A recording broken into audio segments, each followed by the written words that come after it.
Welcome, heroes, legends, and warriors of Sanctuary. My name is Omni and I am your guide to Diablo Immortal.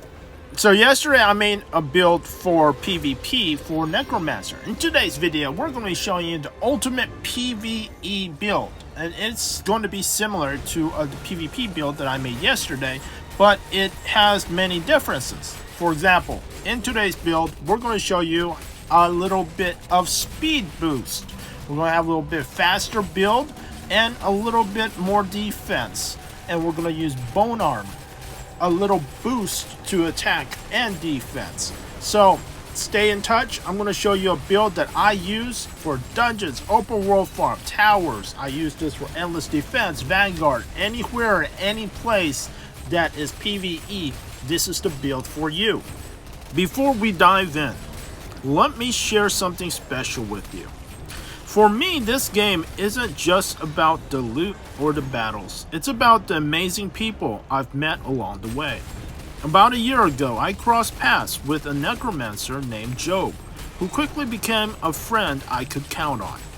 Job is one of the kindest souls you'll meet in Diablo Immortal, always there when you need him. But right now, Job, whose real name is Greg Mick, needs our help. He's facing a real-life battle against Stage 4 cirrhosis, and he's running out of time. He's enduring weekly painful procedures to drain fluid from his abdomen. While insurance helps, his savings are running low, and he urgently needs support to cover medical costs and prepare for a life-saving TIPS procedure next year. Greg's journey isn't one of bad choices. He's been hepatitis C free for 10 years and does not drink. I can hear the pain that Job is going through from his voice. So let's come together and give him the support that he needs. His GoFundMe page is linked below. Any donation can be life-saving and is deeply appreciated. Okay, here is the build that we have been waiting for. For your hat, you will want Gatefisk Helm. Gatefisk Helm will increase the amount of damage you deal to all your enemies to up to 34%. Up to 34% increased damage from your Grim Scythe. Next, you will need the main hand called Defiling Swarm. Defiling Swarm is the modifier for Grim Scythe. This gives you two razor-sharp red scythes that circle around you and also generate corpses when they hit enemies. So all of these corpses is perfect for our next skill, which is Corpse Lance. For Corpse Lance, you will need the offhand called Departed Appetite. Departed Appetite is an amazing skill. It just makes a big whirlwind of Corpse Lances. Now, in order to have a fully charged whirlwind of Corpse Lances, you will need about 5 or 6 corpses. But because you have Grim Scythe generating corpses, and we're going to get into another skill, Dark Curse, which also generates corpses, and because of everything you're killing, you 100% will have enough corpses to have a fully maxed Corpse Lance at all times. For your legs, you will want Fulsome Feeding. This is the Dark Curse, which does damage and generates an insane amount of corpses.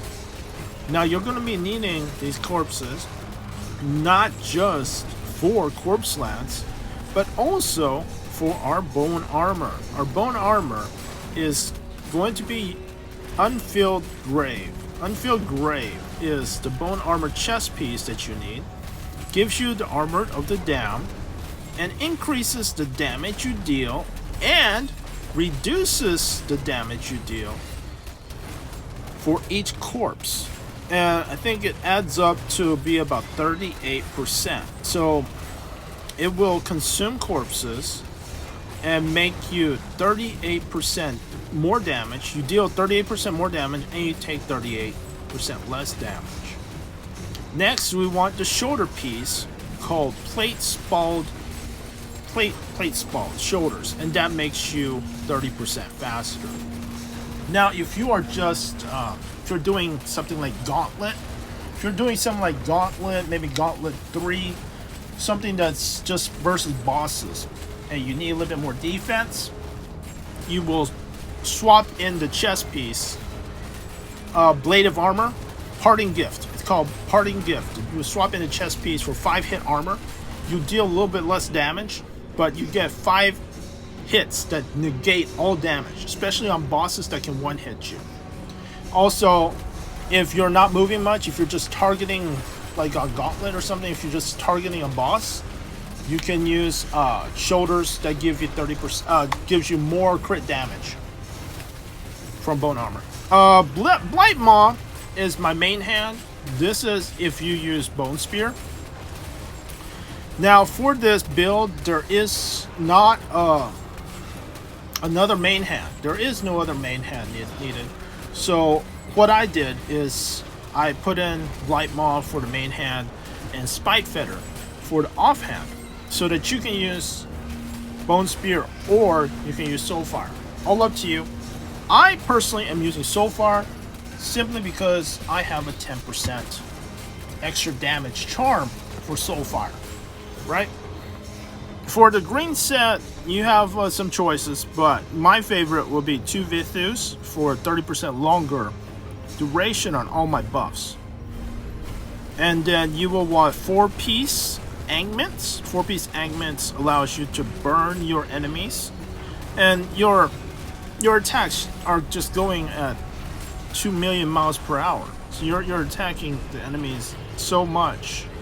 Plus, we want 2 pieces of Feasting Barons, which will make your burns, your poisons, your bleeds longer also. So absolutely, that's my favorite. 2 Vithus, 4 Augments, and 2 Feasting Barons. However, if you have 2 Vithus and if you have 6 Banquets, that's okay also. If you have 4 Augments and 4 Flagellant, that is okay also. Alright, so any of those combinations are all fine for greens. For curse set, I would still recommend 6-piece Detested, and for your reforges, I would recommend sets of Tremor.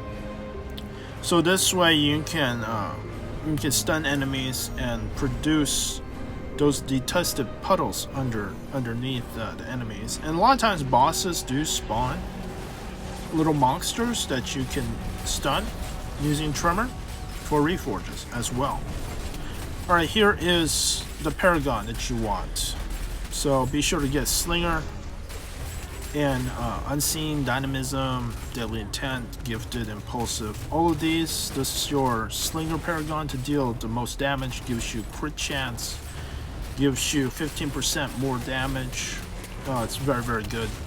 This build absolutely crushes all PvE content, and it's one that is very easy on your fingers. See, right now I'm not even hitting.